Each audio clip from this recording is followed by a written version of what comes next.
letting God affect your heart. Let's bow our heads in a word of prayer. When I heard the story of the young man and the old man in the cart, I thought of myself, I would probably have been up there and I'd be at the marketplace when Hiroshima went off. I've been there selling some grapefruits and said, oh my, what's that? I'd be like toast, you know. I was reading something the other day that said I'd rather have a piece of toast and have that toast with the Lord than to have a great banquet and miss out on being with God. The young man was such a hurry to get everything done, to move on, to be prosperous, to be a success. He was the American way. The American way.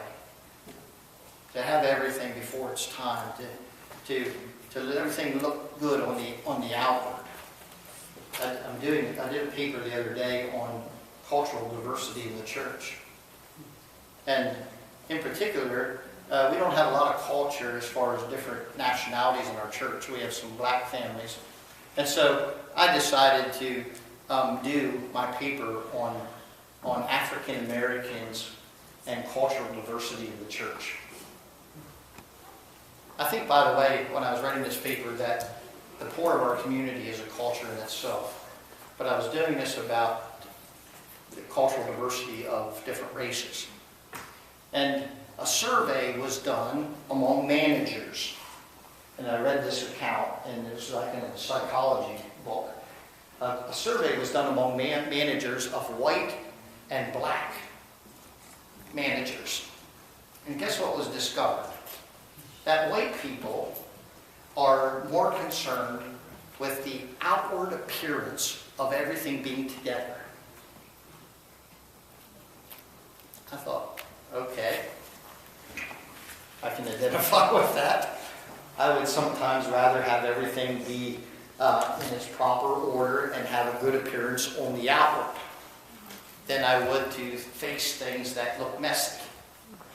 But they said this about the black race and their culture. And they said this, that black managers are more willing to let everything be in disarray in order that things would be dealt with and put back together in its proper order. And I thought, I have to think about that. Lord, send us a whole bunch of black people into our body. Lord, fill us up with diversity of different cultures. But you know what? There's a tendency that when you're in that mode of not spending time with God, that we become fix-it people of making our world look nice. Everything on the outward appears to be good, but inside things are in disarray because we're not spending time with God. Last Sunday, I got a Facebook message from my friend in Arizona that a young man that was one grade below me in Christian school on the basketball team, he had got married, and he's about my age. His wife's a Christian school teacher at the Christian school, high school I went to. That last Sunday, she hung herself. And you wonder about that. The people walk around and on the outward, everything looks good. We just like fix everything so that everything is neat and in its proper order. But inside, life is falling apart. Solitude, meditation, patience, these are all the fuels that minister to the heart and to the soul and lead us in the path of walking in the Spirit-filled life. And so I just say, as we close this message today, Karen, come to the piano. I say this, let God do His work within you. Let Him do His work. Don't be concerned about how messy it looks. starts. Thank God, finish it. Come near to Him. Draw near to Him. Like Matthew said, he gave us a sermon today. Can we learn from our young people? He gave you a sermon. He said he talks with God and he asks questions and God gives the answers. But it comes from spending time with the Lord. To turn off the television. Go and spend an alone time with God. Come and bask in His presence. Let God minister to you.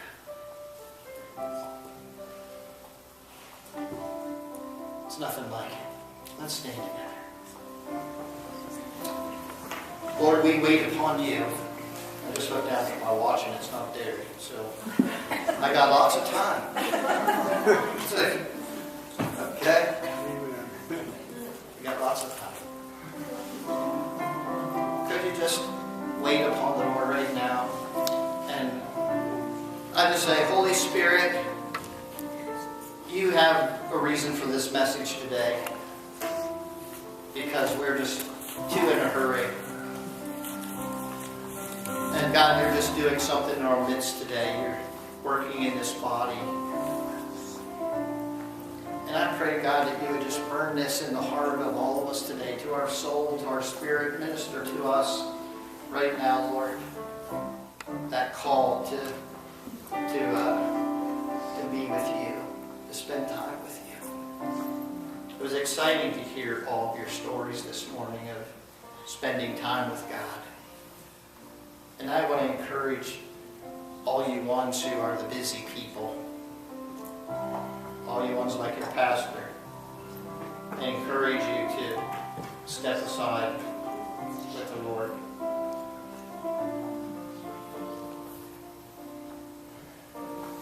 How many of you know this doesn't happen in every church?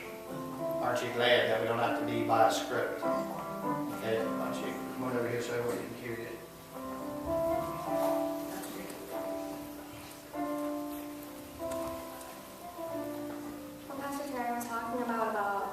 Feeling like everything looks fine and stuff on the outside,